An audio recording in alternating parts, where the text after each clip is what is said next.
விசுவாசத்தில் வல்லவனாவாய், பயப்படாதே. ரோமர் 4:21. தேவன் வாக்குத்தத்தம் பண்ணினதை நிறைவேற்ற வல்லவராய் இருக்கிறார் என்று முழு நிச்சயமாய் நம்பி தேவனை மகிமைப்படுத்தி விசுவாசத்தில் வல்லவனானான்.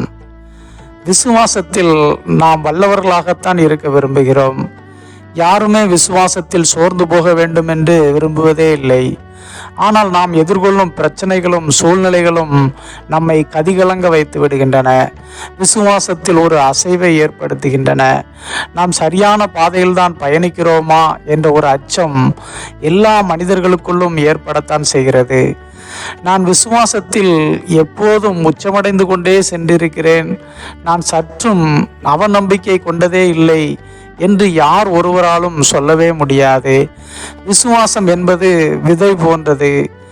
அது தேவனை அறிந்து கொள்வதன் மூலமாக நமக்குள் விதைக்கப்படுகிறது. அதன் பிறகு வாக்குத்தத்தம் என்னும் உரமூட்டப்பட்டு வளர்க்கப்படுகிறது. வாக்குத்தத்தம் நிறைவேறும் வரை விசுவாசம் என்பது சற்று ஏற்ற இறக்கத்துடன் காணப்படலாம். ஆனால் வாக்குத்தத்தம் நிறைவேறியதும் விசுவாசம் எண்ணற்ற மடங்கு உயரும் என்பதை அனுபவித்து அறிந்தவர்களால் தான் சொல்ல முடியும்.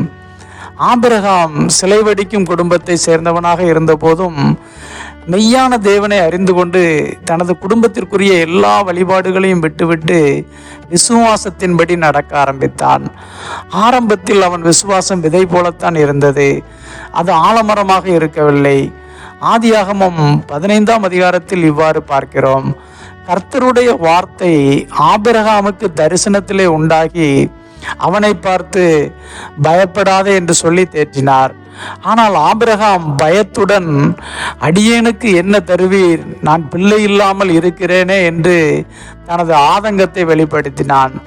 இதில் ஆபிரகாமின் விசுவாசம் கொஞ்சம் ஏற்ற இறக்கம் கண்டது போல தெரிகிறது. அவன் உறுதியாக பேசவில்லை.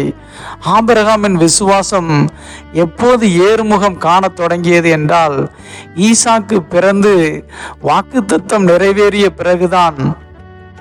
விதை போல் இருந்த விசுவாசம் ஆயிரக்கணக்கான மடங்கு அதிகரித்து ஆலமரம் போல் அசைக்க முடியாமல் நின்றது. இந்த வல்லமையான விசுவாசத்தினால்தான் ஆபிரகாம் தனது மகனையே தேவனுக்காக பலி கொடுக்க துணிந்தான். உங்கள் விசுவாசம் இன்னும் வளர்ச்சி அடையாமல் விதை போலவே காணப்படுகிறதா? பயப்படாதிருங்கள். உங்களுக்கு குறித்து வைத்திருக்கிற வாக்குத்தத்தம் நிறைவேறும் போது உங்கள் விசுவாசம் உச்சத்தை தொட்டு வல்லமையாய் எழும்பி நிற்கும். விசுவாசத்தில் ஆபிரகாமையும் மிஞ்சி விடுவீர்கள். அதனால் பயப்படாதிருங்கள். ஆமென்.